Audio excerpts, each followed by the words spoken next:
Welcome to your 4 to 5, everybody. Eric Chilton here with Lauren Coleman and Chad Silber. Hey, everybody. Thanks for watching us on News 2, Fire Stick, and we're also on the News 2 app. And we're going to be talking about weather. Thank goodness that we are done with what happened last week and over the weekend. So we're going to get an update on that in just a little bit. But first, we want to begin with a tragic story out of Davie County. A 78-year-old man is in jail charged with murder after deputies say he shot and killed a woman at an apartment complex. Yeah, the Davie County Sheriff says the man mistook the woman for someone else. Yeah, this happened around 7 this morning on Willhaven Drive. WFMY News 2's Avery Powell spoke to neighbors at the apartments and joins us live now from Davie County. Avery, what do you have? Neighbors have started a memorial in the parking lot behind me of this apartment complex for 26-year-old Quintia Miller. Authorities say Miller was shot and killed by Harold Reed Jr. this morning, who thought Miller was someone else. Reed was actually due in court today for one charge of sexual offense and indecent liberties with a child. The Davie County Sheriff's Office says Reed was looking for someone involved in his case and mistook Miller for that person, shooting her. A neighbor watched it all happen and says Miller had just finished putting her child on the school bus. This is horrific. For me to see this and somewhere I live at, this is horrific. And she just put her baby on the bus. The baby don't even know that he's about to come home to not his mother. You know what I'm saying? That's crazy. That's sad. U.S. Marshals were already at the complex looking for someone unrelated to the shooting. Authorities say one officer fired one shot toward Reed. He was not injured, and then they were able to take him into custody. The Davie County Sheriff's Office says that Reed will be charged with murder. The U.S. Marshals Service says they were unable to find the person they were looking for in that unrelated case. Avery, thank you. All right, let's get to your 4 to 5 roundup now. First up today, a 21-year-old man died in an overnight shooting in Greensboro. Police responded to the scene near Legacy Point Apartments, which is right near UNCG. Investigators say they found the body of Larry Little, who was not a UNCG student. At this point, we don't know anything about a suspect or a motive. In Lexington, officials are sharing what caused a deadly motorcycle accident. It happened over the weekend. Police say it all started with a traffic stop on Main Street for speeding. They say a 24-year-old motorcyclist refused to stop when officers tried to pull him over. Investigators say he ran a red light and crashed into a car. The motorcyclist was taken to the hospital with serious injuries where he later died.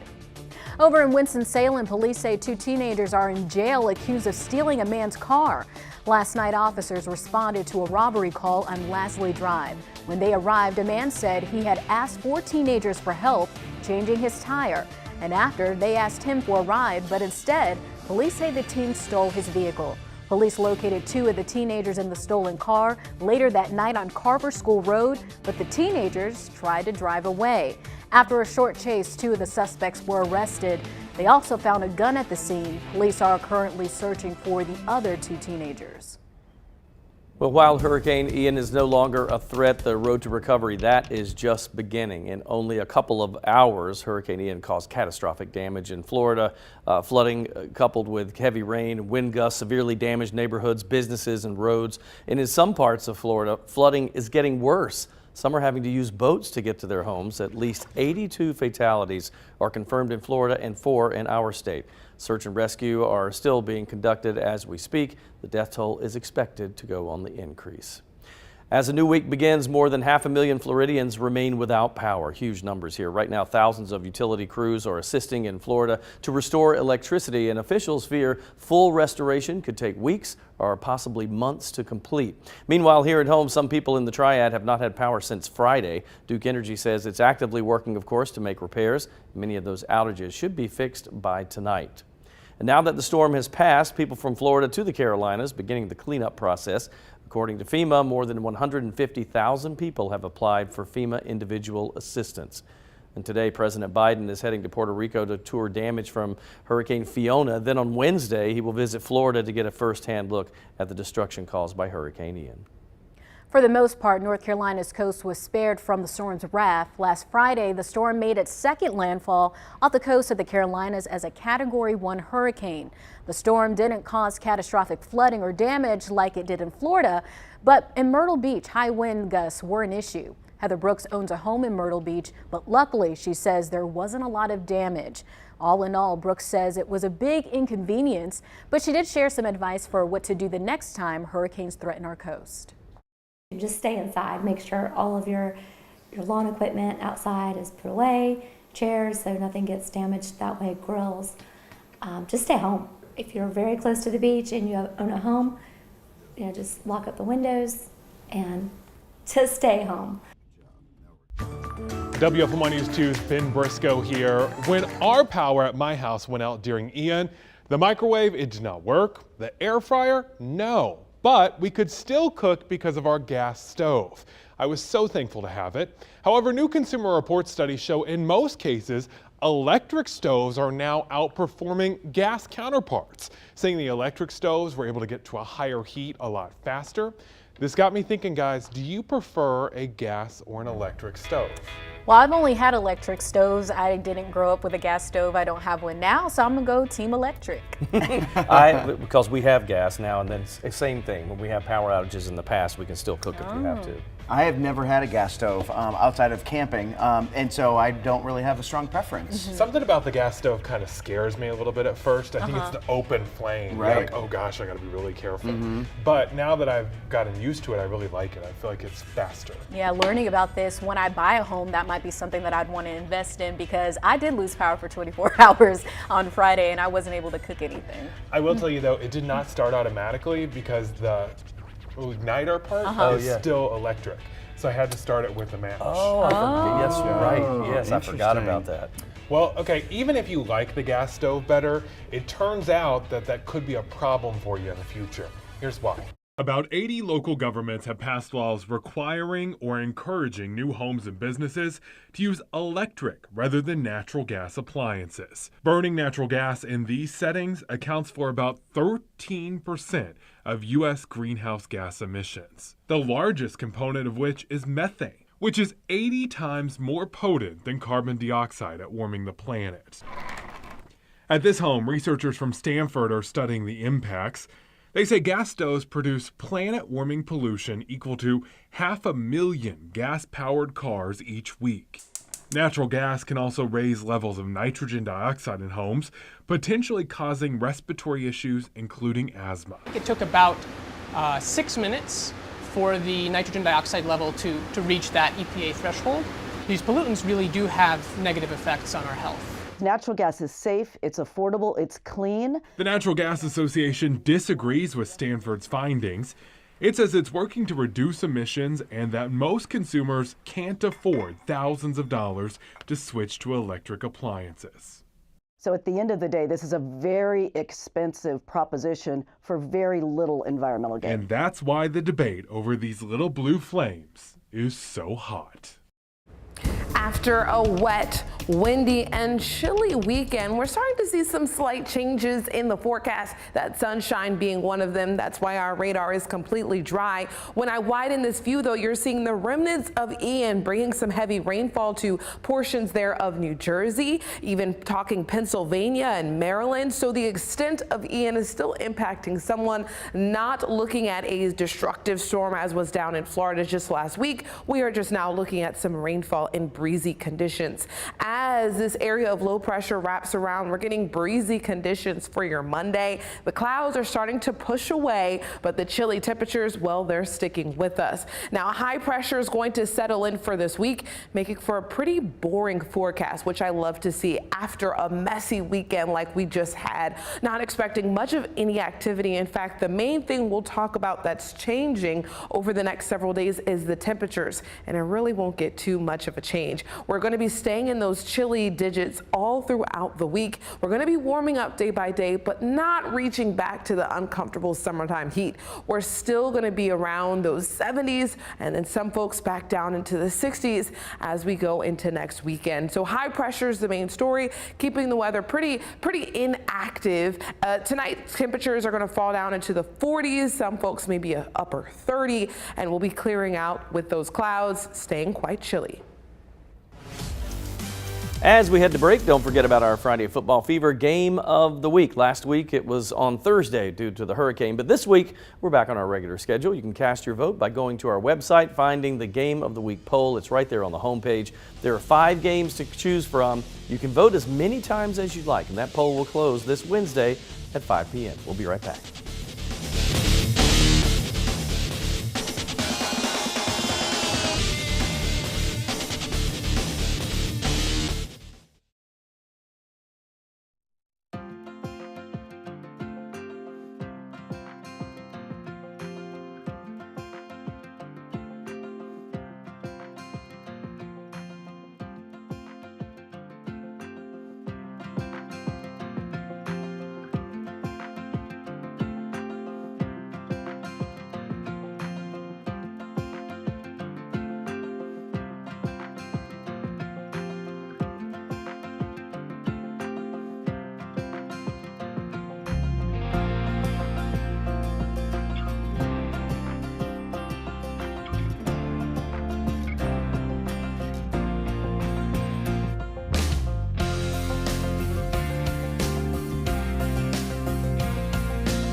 You know, we all love butterflies, don't we? They're beautiful, come in so many different colorful breeds. But did you know that some institutions say that the iconic Monarch butterfly, which we have a lot of down here, is actually endangered?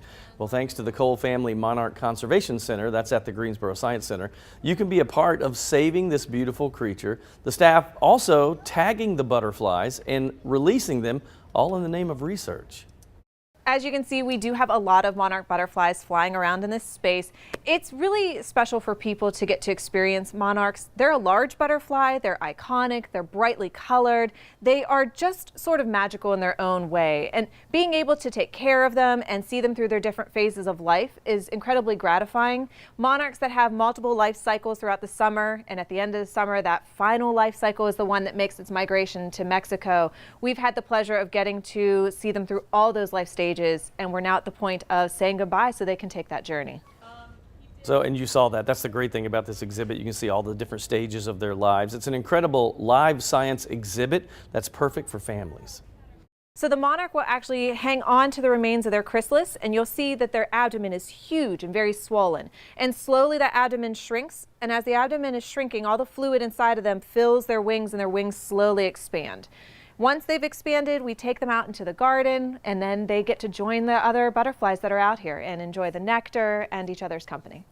Wow, that's beautiful. So this is for conservation, right? So they're trying to, and now some organizations, she said, do not recognize that the monarch is in danger, but one does. So it hadn't been official, like globally, but there is a downtrend in the numbers. So this helps out. But tagging them, they said if you see these anywhere, so if you head south, you're in Florida, let's say, and you see one with one of those little tags on it, you can take a picture of it, zoom in, go to that website, and see where that butterfly was released from. So people will see as they try to migrate to Mexico that they came from Greensboro. How cool is that? I know, I love that. I think it's always great when you can get up close and personal. It makes for a great learning experience. But does this come with the regular admission? Because when I went to the Science Center, I didn't know that this was an option. So I will say this, if you want to do it, this is the end of the season. So it closes, Okay. I think, on the 8th.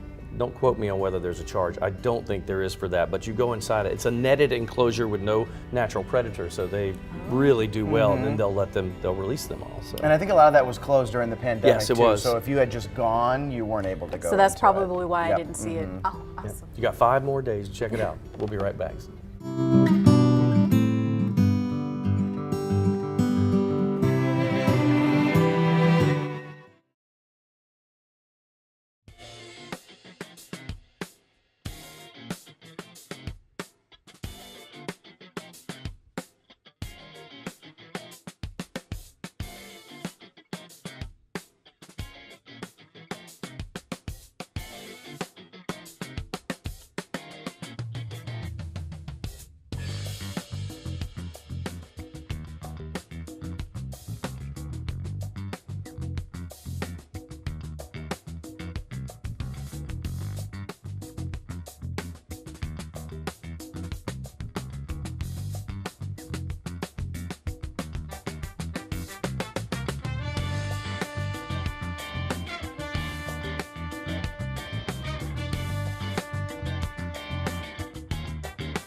It's been a chilly last couple of days. Now today was a cool one as well, but I mean, it beats the cool weather that we felt the last couple of days. 57 was the warmest we got on Friday, Saturday at 60, and Sunday at 62. Now we started in the low 50s this morning. 53 was that cool temperature for the early morning of your Monday in Greensboro. The high temperatures roughly range between 10 to 15 degree warmer than that. So it's been an overall chilly day across the board. Tomorrow, I'm forecasting a high of 66. So we're getting warmer and warmer, but the sun, that's what's going to be coming back. It arrived this afternoon and it's going to stick with us for the next several days, which is good news. Temperatures staying cool. So let's take a look at what the Futurecast is talking. I'm hinting at the idea of temperatures getting warmer. So let's take a look. Your Monday afternoon, we're in around the mid 60s. Your Tuesday afternoon, just about the same. Now Wednesday, we're going to see some more warmer numbers, 70s by the afternoon on Wednesday.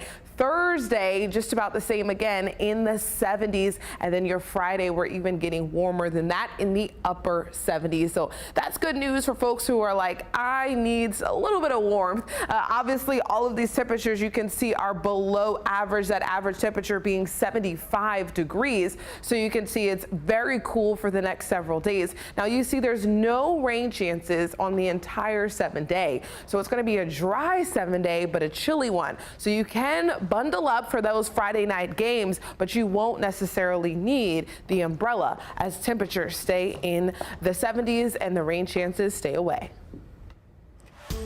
Right now, more than 200 people in the Greensboro area are without power. Here's a look at Duke Energy's outage map. Some of the areas have been without power since Friday when the remnants of a Hurricane Ian hit the Triad and knocked out power. Duke Energy hopes to have the outages restored by sometime tonight. So I, like many others, had to use candles during the power outage, so this got us talking. I asked you on my Facebook page, what's your favorite candle scent and why? Brandy Cooper says, fresh pine trees. It makes me think of Christmas time, which is my favorite holiday of all time. Deborah wrote strawberry pound cake because there's nothing like the smell of baked goods. Tammy Bryant said sweater weather because it is a scent that smells like fall without being so strong. It's a nice and very pleasant smell. Daryl Watkins, warm crackling campfire scented wax cubes, many memories. And then Candy Burke wrote cinnamon, what's not to love? Those wax cubes are so much more potent Yes, than they candles are. sometimes. I have no idea. I don't know what that is. Yes. Wax cubes? No. Oh, they are very strong because I had a friend who her house always smelled like clean linen, Yeah. and she had the wax cubes. Do you just put them in a bowl, or do you? Are They have a like, tray, and then the heat from it melts it, and as it melts, the air smells like whatever scent that is. I'm not a big. I don't like candles because I mean I like candles. I don't like the scented candles because to me it's so strong for me Yes. and overpowering that I'm like, oh, it's too much. Yeah. So when I lost power on Friday, I thought it was only going to be for a couple hours, but it was for several hours. I had like 3 different candles going, different scents, and it was so strong. But I like the clean linen and the eucalyptus mint are my favorite. See, one of your people said that it was like, what, strawberry pound cake? Yeah. I mean, I'll take that. I love Right. a candle that smells like something delicious. The problem is my stomach is tricked into thinking that we're about to eat Then that. you're hungry. Yeah. Yes, and so no, forget about it. Yeah. I just want something like a masculine scent. Oh, like a cologne-like smell. Yeah, I like yeah. those kind of I candles. do. I like vanilla. Anything vanilla, whatever. I love that. I'm with you. Yeah. I'm not really into the fruity scents. Yeah. So Well, there you go. That's it. Let That's us all we know have. what kind of candles you prefer. In our Facebook chat, we're on it right now. So come say hello and let us know your favorite candle scent. We'll be right back.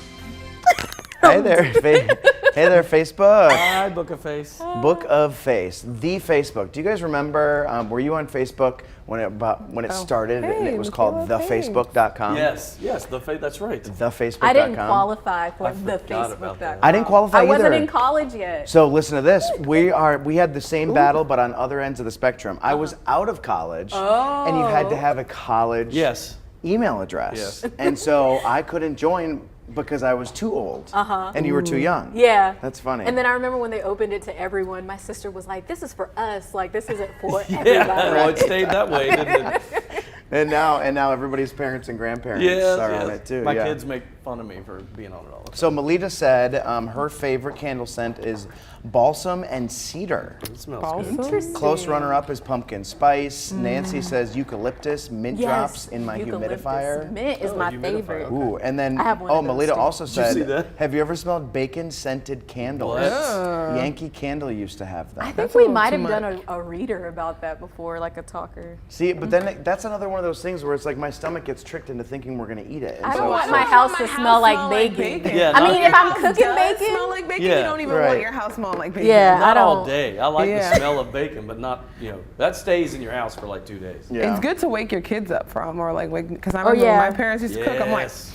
what's for breakfast? Right. And they're like, smell oh, of it's just a candle. sausages. Just a candle. Sorry, you can eat Just the candle. kidding. I did that Saturday. I cooked bacon in the morning and the kids came down and they were all happy. You know what's going to be a slippery slope dad. when they make candles that taste like what they smell like. Okay, I don't know if you should be eating candles, Yeah. edible candles. Chad sitting in the corner eating a candle.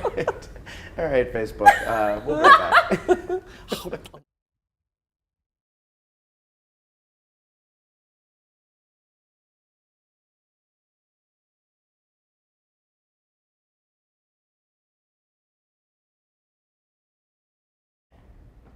Welcome back. A new survey suggests many Americans are struggling with sleep. Here's more on what you can do if you're really having issues getting to bed.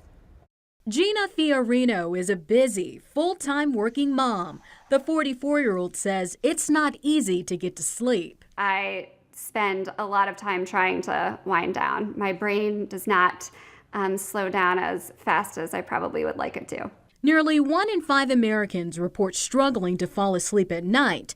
That's according to a new survey from the Ohio State University Wexner Medical Center. Dr. Anissa Das says from the pandemic to politics, people have more stress and worry. We've noticed a 29% increase over the past several years in insomnia referrals to our clinic. Stress can increase heart rate, blood pressure, and make muscles tense. Dr. Doss says relaxation therapy can help manage stress as we're falling asleep. One form is progressive muscle relaxation, where you progressively go through your body to relax your muscles. Another one is guided imagery, where you really focus on a story or a scene, and it helps you to focus on something other than all the things that we're stressing about. Bad habits can also impact sleep. Nearly half of Americans are on phones before bed. More than a third fall asleep with the TV on. We want bright light in the morning, which helps amplify our circadian drive, and then we want to decrease the amount of light we get in the evening. Gina says being able to spend more time with friends and doing activities is helping her stress. I'm able to talk through some things that are happening in the world and the community. So I'm hoping that combined with just trying to get on a better fall asleep time schedule will help settle things out for me. She also tries to set aside her phone when it's bedtime. Sleep doctors also recommend talking to your healthcare provider if you're having a hard time falling asleep or staying asleep, and insomnia can sometimes be a symptom of an underlying medical condition. Would tell our story, Lauren. Yeah, so me and Eric have been struggling with this for the last several weeks. So I go to bed on time, and then at 2:30 in the morning I wake up and I toss and turn until my alarm goes off at 7. And it's been like that the last couple of weeks. Wow. I don't really know why. I'm not under any like extreme stress, but I just can't seem to get to sleep. Do you take any sleep aids? I used to take melatonin when I worked a morning show, but even when I did that, I felt like it didn't really work for me. I've tried the sleepy time tea.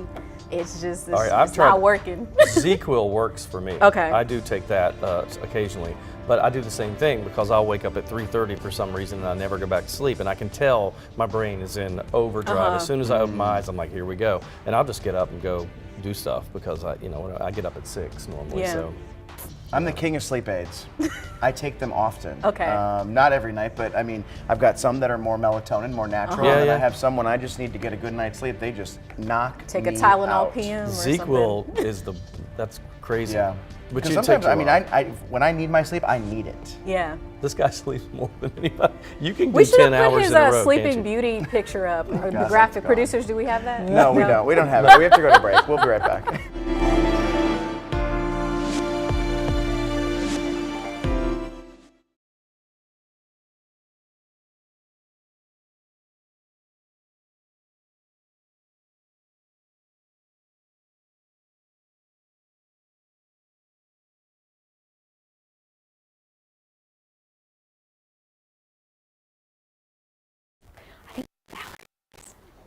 Hi, Mike 845 Donna. Mike check 1 2 3 4 5 6 7 8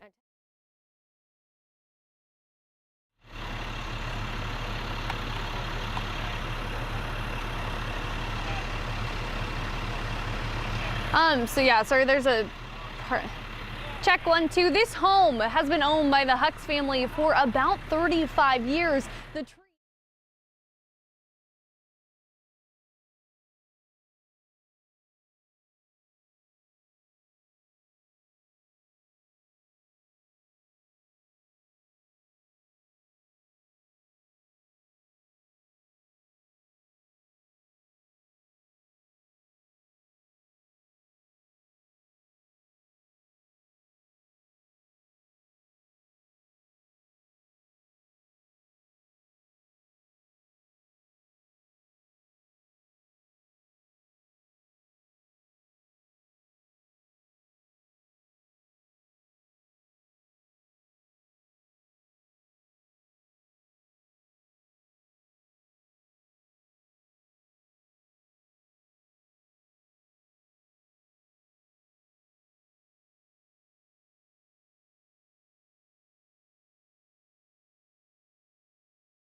Welcome back to your 4 to 5. We had Chad Silver, ladies and gentlemen, who hails from Wisconsin. Hello, Yes. hello. Lauren Coleman Don't you from know? Hello. Virginia. Hello, everyone. And I'm your host, Eric. it's like a game show or From something. Mount Airy, right? That's right.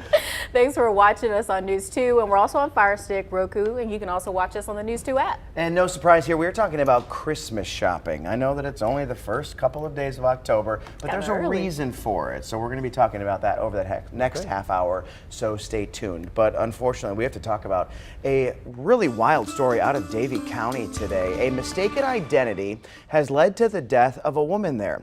The Davie County Sheriff says this man, 78-year-old Harold Reed, shot and killed 26-year-old Quintia Miller this morning. It happened at the Rowan Point Apartments. Deputies say Reed mistook Miller for someone he thought was in a court case against him. Deputies and the U.S. Marshals say they witnessed the shooting and arrested Reed shortly after. The two agencies were already at the apartment complex looking for someone else who was not involved in this shooting. Now, Reed is expected to face a murder charge. He was supposed to be in court today for a separate case where he was charged with first-degree sexual assault and indecent liberties with a child. Cleanup continues for many after remnants of Ian whipped through the Triad. In Lexington, WFMY News 2's Hunter Funk spoke with a family uncovering the damage after a tree put a hole in the roof. Hunter. Now, this home has been owned by the Hucks family for more than 35 years. If you look over here, this is where the tree that was what the family says was over 100 feet tall took out a part of the home. The roof collapsed and it went into the bedroom. Now I'm going to take you over here. We're going to get kind of a closer look where you can see just a gap right there between the siding and the roof. Now, the family says Annie Hucks, who I spoke with, says her brother was inside the home at the time. She says thankfully he was on the other side of the home, but when the tree hit, he immediately smelled gas and ran outside. Fire crews were able to contain the gas leak. He is safe with no injuries. Since the storm, it's been 2 straight days of the cleanup as the family dealt with some flooding after the rain came inside the house. Now, the family says they're just gonna have to wait and see what the insurance says on whether it is a complete loss or not. And coming up at 5 and 6, we're gonna hear from that family. Thank you, Hunter. Now, the death toll in Florida from Hurricane Ian now up to 82 and could go higher as the search for survivors and victims continues. More than 600,000 remain without power following last week's storm, and there's more flooding in other parts of the state. Chris Hoffman has the latest from Fort Myers.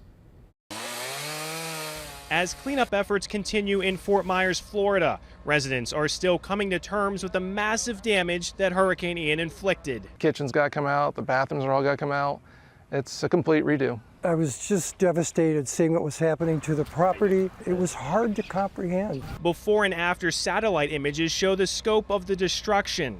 From here on out, we're just going to exist. I feel like we're existing, but we're really not living. Our life is right there. Hundreds of thousands of people are still without power. Rest assured, they are working hard to get those lights back on. Fuel and water remain in short supply.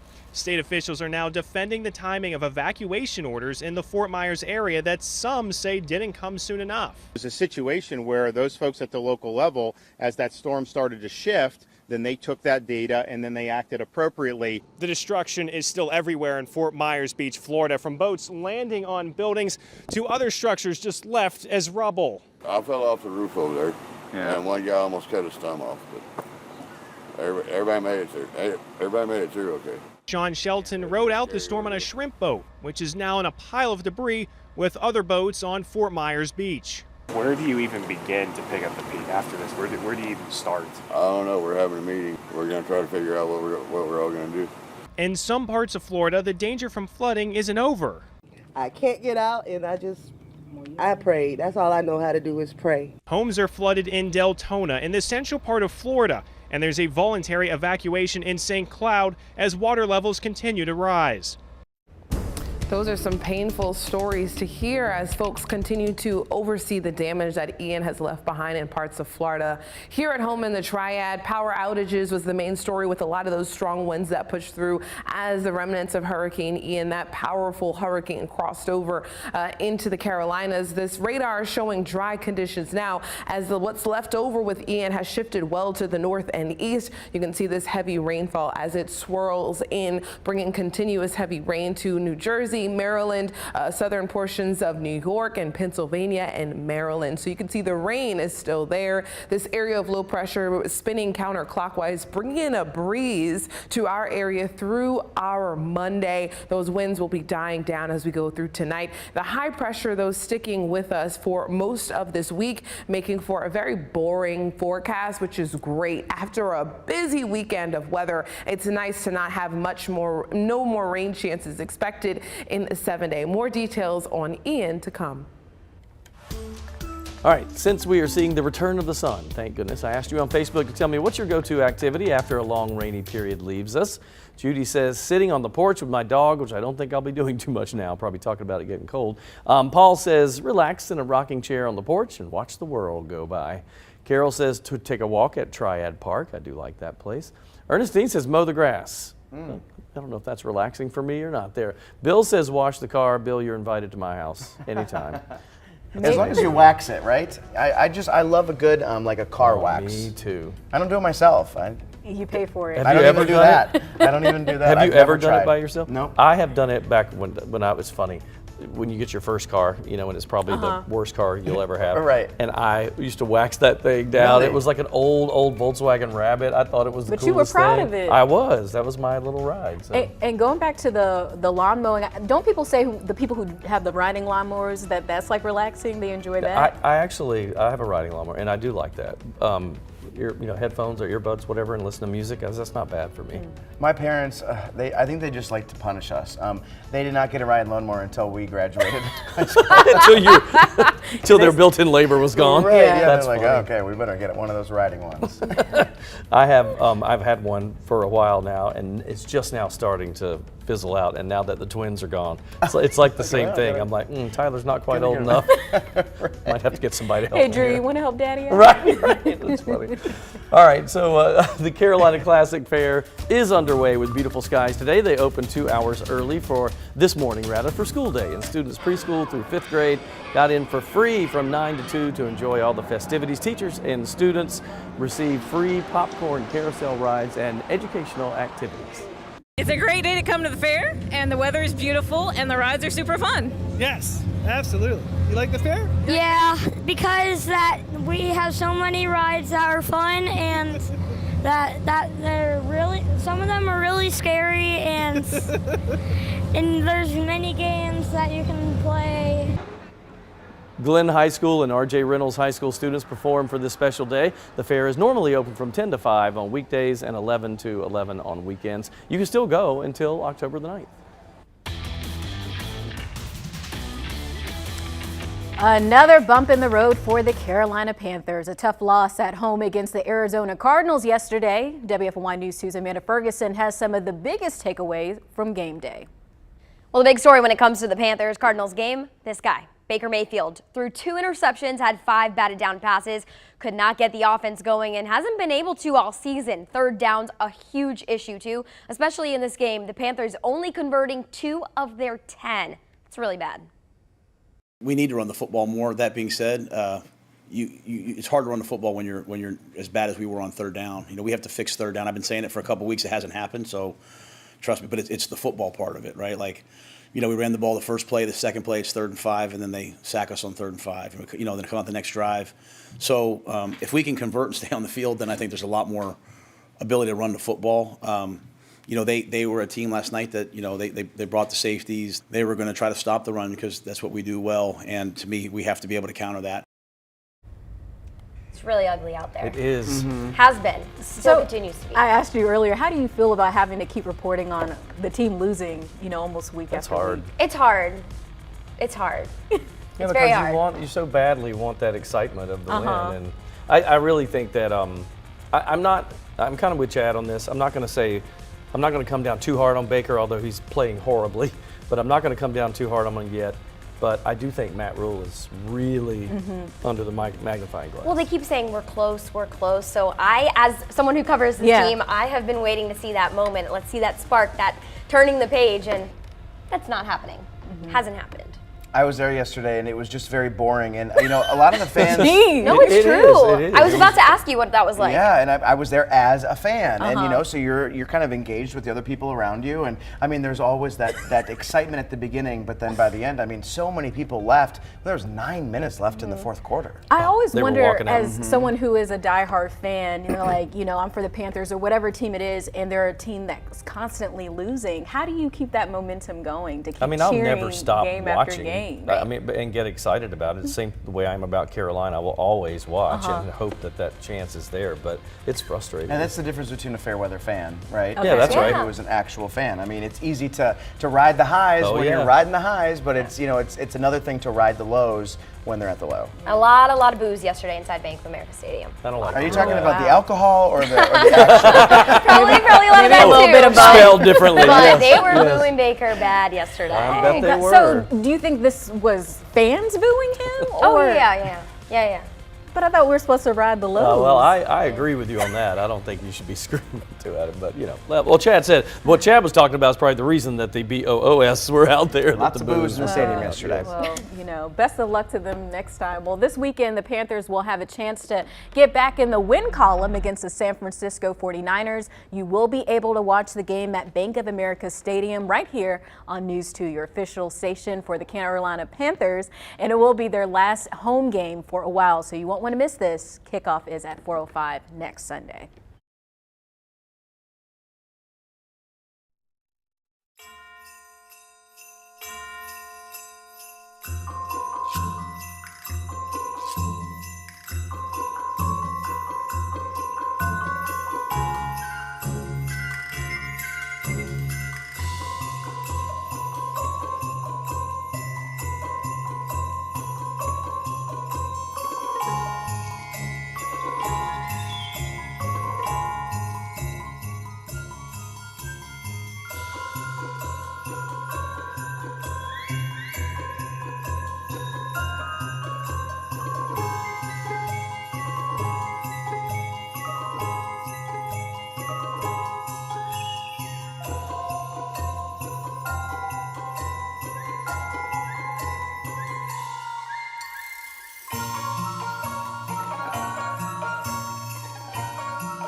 You might think it is too early to talk about Christmas shopping before the leaves have even changed, but this year is different. Because of high inflation, toys cost nearly 3% more compared to last year, and then clothes, they're about 5% more expensive, and household items are up more than 10%. Perfect, just what I wanted to hear. CBS's Nancy Chin shares some ways to help our wallets. Halloween is still weeks away, but some people have already jump-started the gift-giving season. I'm just looking for deals, just because prices of things like milk are going up. Have you started holiday shopping yet? No. Normally, I would start around November, but this year has to be different. In a recent survey, 38% of consumers say they're starting holiday buying earlier than usual, and 58% say deals are more important to them this year. As shoppers look to take advantage of deeper savings and spread out their spending to avoid the inflation sting, retail giants like Amazon, Walmart, and Target are taking note. Amazon will hold a new Prime-like event starting October 11th, boasting holiday savings on thousands of brands. Walmart says it'll be offering even more deals this season. And Target is holding its annual Deal Days October 6th, almost a week earlier than last year. Retailers are coming out of the gate as early as possible because consumers may be holding their money tight to the vest. Trey Bodge is a smart shopping expert. The good thing about early shopping is you're spreading your shopping out over multiple pay periods if you have a job, right? So it's a little bit less impactful on your immediate budget. Bodge says items like video game and console bundles, holiday gift sets, and winter apparel will be better priced later, so it's smarter to hold off. How can consumers feel confident that they are getting the best deal if they're starting so early? Retailers are offering extended price protection, and rest assured that a lot of the retailers are expanding their return windows. For even more savings, try using browser extensions that'll apply coupons at checkout. Check your credit card's cash back offers. And make sure you do your research and price compare. Is it kind of weird to see people holiday shopping when it's still the leaves are green and people are wearing shorts? No, but it's weird to see them put up the decorations. Even though we see these deals coming out earlier, consumer spending is expected to be down this season. Still, because of excess inventory, there are some unexpectedly deep discounts right now on things like casual clothing, furniture, some electronics like TVs and classic toys like Jenga and Battleship. Speaking of toys, since the hottest ones can be hard to get, shop early and check back often for deals. Retailers have already released their top toys lists online with options to filter by price. The Toy Insider is just budgeting 15% more for toys this year. And check with local independent stores. They could have the toy you're looking for that might be sold out at big retailers. You know, we're getting all this information out here now. We're probably going to keep doing it up until Christmas, and I'm probably still kind of going to wait till the last minute. Christmas Eve, she's out there like, looking for something. Then I'm gonna be like, why is this so expensive? I don't have the money for that. I should have listened to the story. They got you. Right? When you wait. I'm a wait kind of person too, but this year I have sworn to myself that I'm going to start early. So I have one gift picked out, but it's in my cart in Amazon, and I haven't pulled the trigger yet. You did. Yeah. I got that much. So you'll check out a week before Christmas. Right. Since hope it gets here in time. Right. What's it like shopping for Christmas for 4 kids? And a wife. I can't even begin. Yeah. You know, it's funny, like I'll help out more with the twins because they're older and boys, and so she'll help out more with the younger. But see, Tyler's in that middle age. He's like a tweenager or whatever they call them now, tweens. And so he's hard to buy for at 12 years old, a boy, because he's kind of like getting out of toys and he's not quite into. So he's the toughest for me. The twins are easy. So electronics, and that when in doubt, electronics, video games. Always for him, definitely. Now, see, my youngest, my girl, I have to let Leslie help me with her because and she's 9 going on 28, so I don't know what she wants. She does, she loves it. But not High like heels. too mature of makeup, but like clear mascara, you know, a little bit of eyeshadow. I need your help. I need your help. All right, we're coming right back. Stay there.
As we move through the rest of the day, we're expecting that cloud cover to really just move its way out. A few clouds here and there, getting to see some sunshine mixed in before the day ends. The main things that you need to know all right here: staying dry for the next several days, warming up the next couple of days until Friday, and then the temperatures crashing behind a dry cold front heading into next weekend. 60s for your Saturday and Sunday.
Then brought down trees to our area. High Point woman waited out the storm in Myrtle Beach.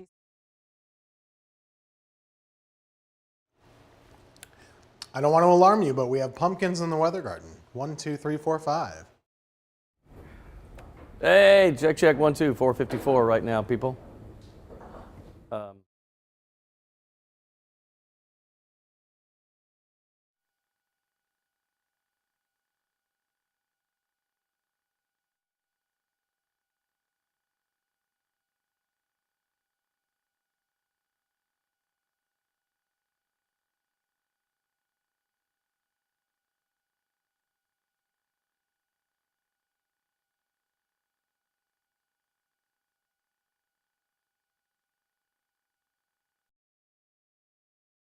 Junior, blah, blah, blah. The Davie County Sheriff's Office says 78-year-old Harold Reed Jr. came to the Rowan Point apartment complex. More than 35 years, it's unclear if the damage or if the family will be able to get back.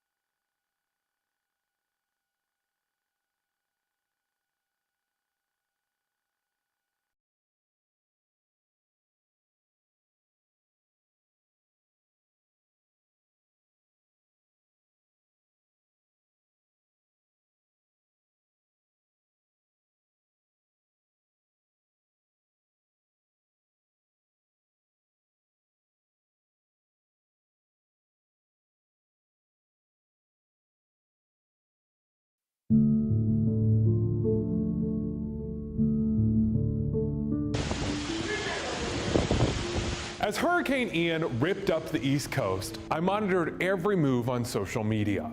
For days, I was scrolling and scrolling, and I just can't move past something I saw over and over again. In the middle of mass devastation, folks kept playing politics. This is both sides of the aisle. There were thousands of tweets talking about how Florida Governor Ron DeSantis voted against Hurricane Sandy relief when he was in Congress. Considering that, people on Twitter asked if Florida really deserved federal money to help. And there was just as much hate on the other side. For example, the man who flew the flag in the rain saying a curse word about President Joe Biden. Don't get me wrong, politics is important. Holding the powerful accountable for their actions is a cornerstone of our democracy. I built my career on that principle, but there is a time and place for it. The moment a powerful storm is putting people in danger and leaving behind death and destruction is not the right time. The first thought in that moment should always be, how can I help my neighbors? Not, someone else did me wrong, let's point it out and gloat. We can and should talk about our differences once everyone is safe and sound. But first, we've got to love each other a little more. That's my 2 cents. WFMY News 2 at 5 starts right now.